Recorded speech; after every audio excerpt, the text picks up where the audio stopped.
Assalamualaikum warahmatullahi wabarakatuh. Kembali lagi di video pembelajaran biologi. Saya ucapkan selamat datang untuk siswa-siswi kelas 10 SMA Negeri 1 Bulan Harjo. Selamat bergabung di SMA Negeri 1 Bulan Harjo. Pada video pembelajaran kali ini, saya akan menjelaskan materi-materi biologi yang akan kita pelajari pada kelas 10 MIPA.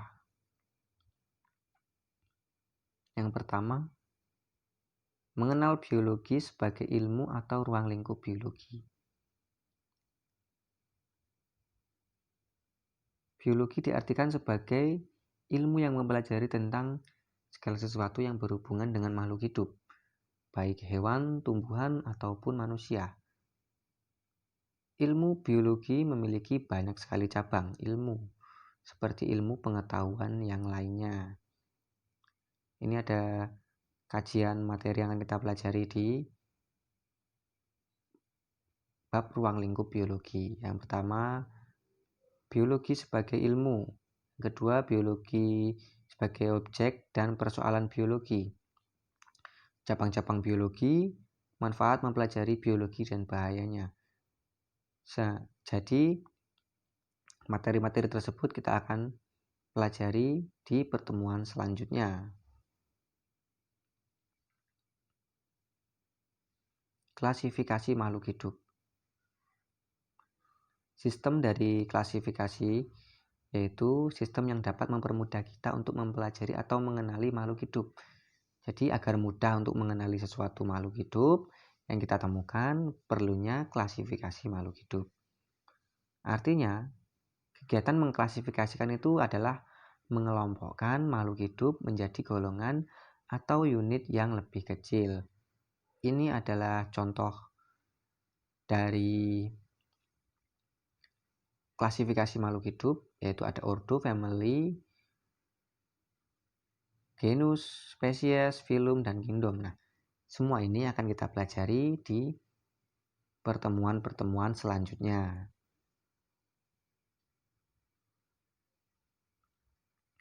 Selanjutnya ada keanekaragaman hayati. Keanekaragaman hayati adalah kekayaan atau keberagaman bentuk kehidupan di bumi, baik tumbuhan, hewan, mikroorganisme, genetika yang dikandungnya, maupun ekosistem, serta proses-proses ekologi yang dibangun menjadi lingkungan hidup. Nah, ini beberapa materi yang akan kita pelajari nanti, yaitu yang pertama tingkat keanekaragaman hayati, yang kedua keanekaragaman hayati Indonesia, nilai-nilai keanekaragaman hayati khas Indonesia, pengaruh kegiatan manusia terhadap biodiversitas, pelestarian keanekaragaman hayati di Indonesia, kebun, tanaman obat keluarga, dan klasifikasi makhluk hidup. Ini juga akan kita pelajari di video ataupun pertemuan berikut-berikutnya. Virus. Nah, ini yang sedang trending, virus yang sedang melanda dunia sekarang. Nah, ini yang akan kita pelajari di materi virus, yaitu ciri-ciri virus, struktur virus, perkembangan virus, bahaya virus bagi kehidupan, serta manfaat virus dan penyakit yang disebabkan oleh virus. Pengertian singkat dari virus yaitu merupakan makhluk hidup yang bersifat parasit. Parasit itu mengganggu sebab membutuhkan inang sebagai tempat hidup hingga kemudian menyebabkan penyakit hingga kematian pada makhluk lain. Jadi virus itu tidak dapat hidup kalau tidak ada inangnya. Contoh inang itu manusia, hewan, ataupun yang lainnya. Ini akan kita pelajari juga nanti di video pembelajaran lainnya.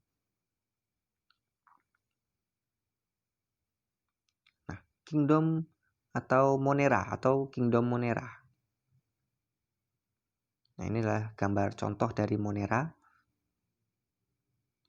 Kata Monera itu berasal dari bahasa Yunani, yaitu moneres, artinya tunggal. Hal tersebut sesuai dengan jumlah sel anggota Monera, yaitu bersel satu atau uniseluler. Struktur sel Monera masih sederhana, jadi strukturnya itu masih sederhana. Monera itu adalah makhluk yang sederhana. Inti selnya belum mempunyai membran inti atau karioteka, sehingga Monera digolongkan sebagai prokariot karena tidak memiliki membran inti. Jadi dia hanya memiliki satu sel dan tidak mempunyai atau belum memiliki membran inti. Itu adalah pengertian singkatnya. Nah, yang akan kita pelajari pada bab Monera yaitu perbedaan prokariot dan eukariot. Kemudian struktur, fungsi, dan cara reproduksi Monera. Kemudian Monera dan pengaruhnya bagi kehidupan.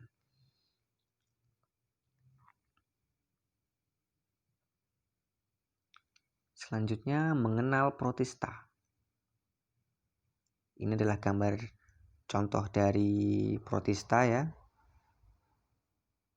Nah, pengertian protista secara singkat yaitu kelompok makhluk hidup yang mempunyai dinding sel atau eukariotik, tidak termasuk ke dalam kingdom hewan dan juga kingdom tumbuhan maupun jamur atau fungi. Protista kebanyakan adalah organisme yang hanya memiliki satu sel atau uniseluler. Jadi protista itu adalah hewan bersel satu, mempunyai dinding sel, bersel satu dan mempunyai dinding sel. Tapi terlihat di gambar, walaupun seperti itu dia sebenarnya tidak termasuk ke hewan, tumbuhan ataupun jamur. Untuk lebih jelasnya atau lebih dalamnya nanti kita akan pelajari. Nah, yang akan kita pelajari ada yang pertama ciri-ciri protista. Ada protista yang mirip hewan atau menyerupai hewan. Ada protista yang menyerupai jamur atau fungi, atau selanjutnya protista menyerupai tumbuhan atau plantae. Ini akan kita pelajari di video selanjutnya. Ya, selanjutnya adalah fungi atau jamur. Ini adalah contoh dari gambar jamur. Mungkin kita tidak asing dengan jamur ya. Kita pernah mengonsumsi jamur yang ada di pasar. Itu banyak sekali macam jamur yang dapat dimakan dan jamur yang tidak dapat dimakan. Pengertian singkat mengenai jamur. Jamur adalah tumbuhan yang jamur adalah tubuh buah yang tampak. Jadi jamur itu sendiri itu adalah tubuh buah yang tampak di permukaan media tumbuh dari sekelompok fungi atau Basidiomycota yang berbentuk seperti payung. Jadi umumnya jamur itu berbentuk seperti payung. Terdiri dari bagian yang tegak, batang, dan bagian yang mendatar, membulat. Bagian teknis biologis tubuh buah ini disebut basidium. Jadi tubuh buah itu disebut basidium.